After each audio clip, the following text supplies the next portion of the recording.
साथियों, आज का सीरीज बहुत ही इंपॉर्टेंट होने जा रहा है, क्योंकि आज की सीरीज हम ये जानेंगे कि जो भगवान बुद्ध के ऊपर एक बहुत ही घटिया आरोप लगाया जाता है कि भगवान बुद्ध या फिर उनके शिष्यों द्वारा एक स्त्री की हत्या कर दी गई थी, बलात्कार कर दिया गया था, उसके बाद उनकी हत्या कर दी गई थी।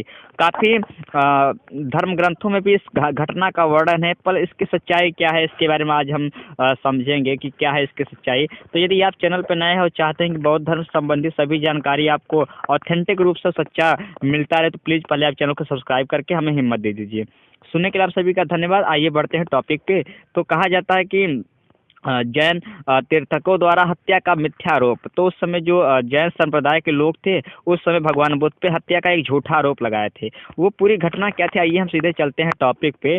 तो कहा जाता है कि उस समय की जो ये घटना कही जाती है कि अन्य संप्रदायों के साधुओं को ऐसा लगने लगा था कि श्रमण गौतम के कारण लोग उनका आदर सत्कार कम करने लगे हैं। इतना ही नहीं, यह भी नहीं जानते हैं कि वे है भी या नहीं भी है। तो साहब, कहा जाता है जब भगवान बुद्ध का वर्चस्व बढ़ने लगा तो भगवान बुद्ध को मानने वाले कई लोगों की संख्या बढ़ने लगी। तो जो बाकी अन्य जब बौद्ध धर्म के अनुयायी बढ़ने लगी, इनकी प्रसिद्धि बढ़ने लगी, तो जो बाकी अन्य धर्म के संप्रदाय थे, जैसे जैन धर्म के ही लोगों को ले लेते हैं, तो इनके साधुओं को लगने लगा कि अब जो है उनकी ख्याति कम होने लगी है, यानी जैन धर्म को लोग कम मानने लगे हैं और कुछ लोग जैन धर्म को बिल्कुल पूरी तरीके से भूलते जा रहे हैं। तो हम देखें कि किसी षड्यंत्र की मदद से हम जनता में उसका प्रभाव घटा सकते हैं या नहीं।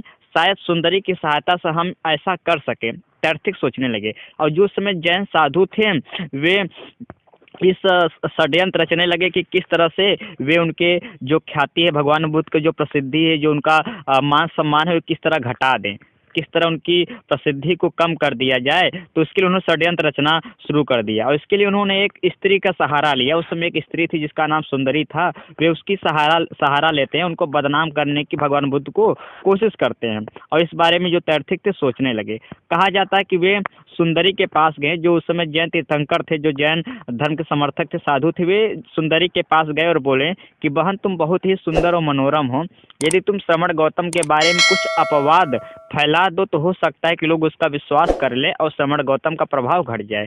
तो साहब, जो जैन साधु उस समय के थे, वे किसके पास जाते हैं? वे जो स्त्री थी जिसके नाम सुंदरी थी, जो बहुत ही सुंदर थी और अच्छा दिखने वाली थी, उसके पास वे गए और बोले उससे कि बहन, तुम क्या करो कि किसी भी तरीके से जो भगवान बुद्ध है, जो श्रमण गौतम है, जिन्हें भगवान बुद्ध भी बोला जाता है, उनका किसी तरीके तुम जो है उनके बारे में कुछ ऐसा अफवाह फैला दो, उनके बारे में कुछ ऐसा तुम अनादर करने वाली चीज़ें फैला दो, कुछ ऐसा अफवाह फैला दो जिससे जो उनका विश्वास लोगों में है वो घट जाए, यानी लोग उन पर विश्वास करना बंद कर दे, उन्हें एक जो है आडंबर युक्त साधु मान लिया जाए।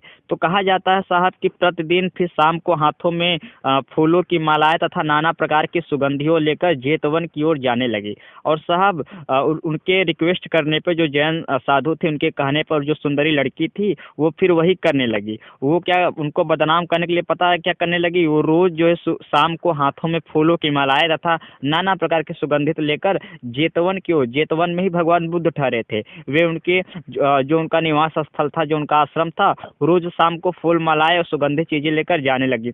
जेतवन से लौटने वाले लोग जब पूछते कि सुंदरी कहाँ जा रहे हो, जब जेतवन से लोग जो लौट रहे थे रास्ते में, जब उनसे वे लोग पूछते रोज कि सुंदरी कहाँ जा रही हो, तो वह उत्तर देती कि मैं श्रमण गौतम के पास उसकी गंध कुटी में रहने जा रही हूँ।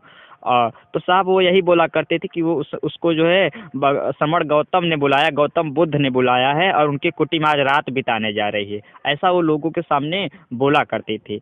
और तैथिकों के उद्यान में रात बिताकर वह प्रातः काल होने पर उधर से लौटती। और साहब, वो लोगों को ये बोल कर जाती कि वो रात आज जो है श्रमण गौतम के आश्रम में बिताएगी। जबकि होता ये था कि जो वहाँ पे आश्रम होता था जैन धर्मों का, उनका जो बगीचा होता था, उसी में वो रात बिताती थी और सुबह वापस लौट आती थी। और लोगों को ये लगता था कि जो सुंदरी है वो गौतम बुद्ध के आश्रम में रोज रात बिताने जाती है। तो कहा जाता है कि यदि कोई उससे पूछता कि तू रात भर कहाँ रहती, तो वह उत्तर देती श्रमण गौतम का। और लोग जब उससे पूछते कि तुमने रात भर तुम कहाँ थे, तो बोलते कि श्रमण गौतम यानी गौतम बुद्ध के पास वो रात बिताने गई थी।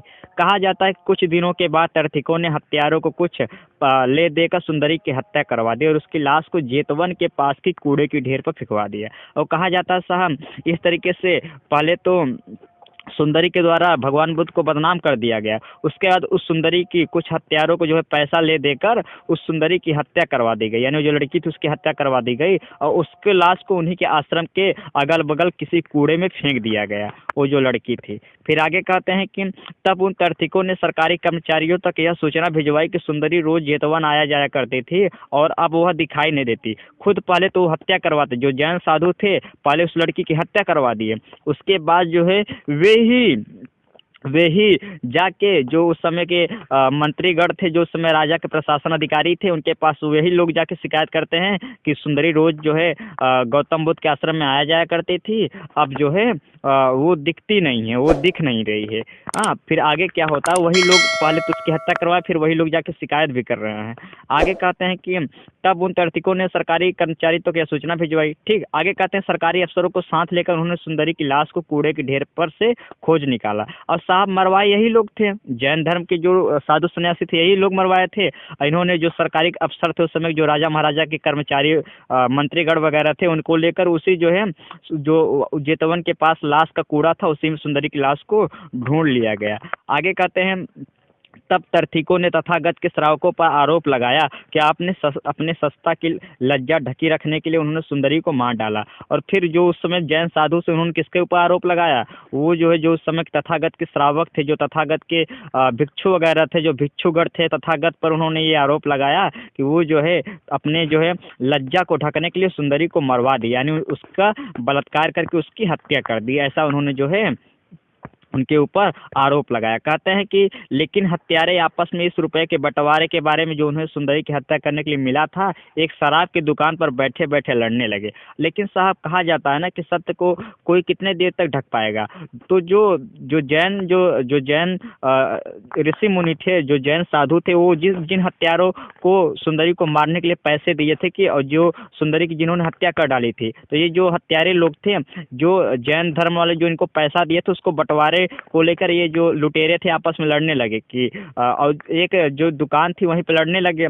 बोला जाता है कि वहीं पे रुपए के बंटवारे को लेकर जो है एक शराब की जो दुकान थी वहीं पे लड़ने लगे कि हमको ज़्यादा चाहिए तुमको कम चाहिए, इस तरह लड़ने लगे और वहीं पे इनका पूरा पोल खुल जाता है, उसी इनका जो है जो पूरा रहस्य था उसका पर्दा खुल जाता है कि और वहीं दुकान पर बैठे बैठे लड़ने लगे। साहब कहा जाता है कि अफसरों ने तुरंत उन्हें पकड़ लिया, अफसरों ने जो हत्यारे थे तुरंत उन्हें पकड़ लिया और उन्होंने अपना अपराध स्वीकार किया और उन तर्थिकों को भी फंसाया जिनकी प्रेरणा से उन्होंने वह अपराध किया था। साहब कहा जाता है कि जब उस दुकान पे वे हत्यारे पैसे को लेन देन को लेकर लड़ रहे थे, बंटवारे को लेकर, तो उसी समय वहाँ अफसर पहुँचते हैं और इन सभी हत्यारों को पकड़ लेते हैं। उसके बाद ये सभी हत्यारे जो है पूरा राज खोल देते हैं कि साहब इस लड़की की हत्या में जो बौद्ध धर्म के समर्थक थे या जो श्रावक थे, तथागत बुद्ध इसमें शामिल नहीं थे, उनकी वजह से इसका बलात्कार और हत्या नहीं हुआ, बल्कि वे खुद इसके लिए जिम्मेदार थे। उन्होंने ही जो जैन ऋषि थे, जो जैन साधु थे, उनके ही कहने पर इस लड़की की हत्या करा दी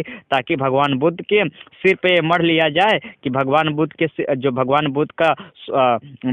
स्त्रियों का शोषण करते हैं, उनका बलात्कार करते हैं, वही उनकी हत्या करवाए थे। उनके शिष्य लोग जो है इसके लिए जिम्मेदार है, जिससे उनका जो प्रसिद्धि है, जो मान सम्मान है, वो लोगों की नज़र में घट जाए और लोग उन्हें अच्छा समझना बंद कर दे। तो ऐसा उन्होंने ये बोलते हैं कि ऐसा जैन धर्म वाले लोग जो है हमको पैसा देकर ऐसा करवाए थे और भगवान बुद्ध को बदनाम करने के लिए। तो इस प्रकार तैर्थिकों का रहा सहा प्रभाव भी जाता रहा और इस तरह देखते हैं कि जो जैन धर्म के साधु सन्यासी थे, जब ये लोगों तक बात को पहुंची किस तरह उन्होंने जो है भगवान बुद्ध को बदनाम करने के लिए इतनी बड़ी एक लड़की की हत्या करवा दी और उसका बलात्कार करवा दिया, तो ये सब जब लोग जानने लगे, धीरे जो जैन धर्म का प्रभाव था, लोग जैन धर्म के लोगों से जो उस समय के साधु सन्यासी थे उनसे वो लोग नफरत करने लगे। तो ये आज की ये पूरी घटना थी जिसमें हम ये जाने कि जो भगवान बुद्ध के ऊपर आरोप लगाया जाता है कि उन्होंने एक लड़की की हत्या करके उनका जो है उसके बलात्कार करके उसकी हत्या कर दिए थे। तो उसके पीछे की सच यही है कि जो जैन साधु थे वही लोग हत्या करवाए थे, उनके सिर पर ये जो है